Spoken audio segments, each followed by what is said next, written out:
வணக்கம் நேசராஜ். அங்க தடையை மீறி ரேக்லா ரேஸ் நடைபெறுவதா கோயம்புத்தூர்ல நம்ம பார்க்கிறோம். எப்போலேருந்து அந்த விஷயம் நடக்க துவங்கி இருக்கிறது? ஏற்கனவே கூட இதே போன்ற சம்பவங்கள் கடந்த பொங்கல் தினத்தன்று நடந்ததை கூட நம்ம பார்த்தோம். அங்க தற்போது இருக்கக்கூடிய கள நிலவரம் என்ன? விரிவா தகவல்களை பதிவு செய்யுங்க நேசராஜ். நாம் தற்பொழுது திருப்பூர் மாவட்டம் செஞ்சேரி மலை பகுதியில் நின்று கொண்டிருக்கிறோம். இந்த செஞ்சேரி மலைப்பகுதியில் மாலன் கோயில் உள்ளது. இங்குள்ள மாலன் கோயிலுக்கு குல தெய்வமாக விவசாயிகள் கோவை, திருப்பூர், பொள்ளாச்சி உள்ளிட்ட பகுதிகளிலிருந்து அந்த கோவிலுக்கு இரவு முழுவதும் சாமி கும்பிட்டுவிட்டு இன்று காலை அவர்கள் திரும்புவார்கள். இந்நிலையில் அவர்கள் 300க்கும் மேற்பட்ட ரேக்லா வாகனங்களை கொண்டு வந்துள்ளனர். தற்போது அவர்கள் திரும்பும் வழியில் ரேக்லா பந்தயத்தை நடத்தி வருகின்றனர். அதாவது அவர்கள் கூறும்பொழுது எங்கள் மாமன், மச்சான் உள்ளிட்ட உறவு வகைகளை கொண்டு அந்த மாடுகளை, காங்கயம் காளைகளை வைத்து நாங்கள் ரேக்லா பந்தயத்தை நடத்தி வருகிறோம். இது எங்களுக்கு மிக்க மகிழ்ச்சி அளிக்கிறது. தற்பொழுது ரேக்லா பந்தயம் எங்கும் நடத்தக்கூடாது என்று தெரிவித்த நிலையில் தற்பொழுது இந்த செஞ்சேரி மலை பகுதியில் இந்த காளை மாட்டுடன் நாங்கள் ரேக்லா பந்தயம் நடத்தியது மிக மகிழ்ச்சி என தெரிவித்துள்ளனர். அதே போல காவல்துறையினர் பார்த்தால் எங்களை கைது செய்ய விடுவார்கள் என தெரிவித்து நாங்கள் போகும் வழியிலேயே நாங்கள் இந்த ரேக்லா பந்தயத்தை செஞ்சுட்டு வரோம் அப்படின்னு தெரிவிச்சிருக்கிறாங்க. தற்போது நம்மிடையே திருமுருகன் இருக்கார், அவர்கிட்ட கேட்போம். சார், இந்த ரேக்லா பந்தயத்தை பற்றி சொல்லுங்கள்.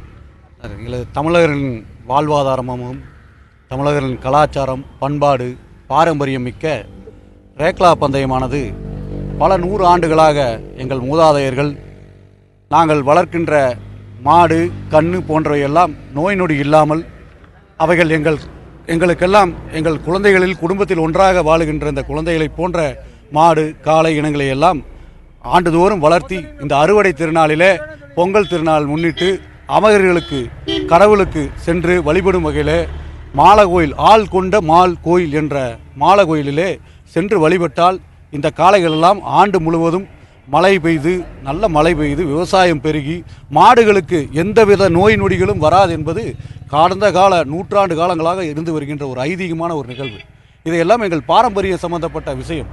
இந்த கோயிலுக்கு வருகின்ற காலகட்டத்திலே சுமார் 100 ஆண்டுகளுக்கு முன்னாலே வாகன போக்குவரத்து, மோட்டார் போக்குவரத்து இல்லாத காலத்திலேயே இந்த பகுதிகளில் உள்ள எங்கள் பெருமக்கள், எங்கள் பெரியோர்கள், எங்கள் மூப்பாட்டனார்கள் எல்லாம் இந்த வண்டிகளில் பூட்டி குழந்தைகளை அழைத்து கொண்டு ஒரு திருவிழா போல், நீங்கள் அந்த திருவிழாவை கண்டீர்கள் என்றால் லட்சக்கணக்கான மக்கள் கூடுகிறார்கள், ஆயிரக்கணக்கான பொங்கல் வைக்கிறார்கள். எதற்காக?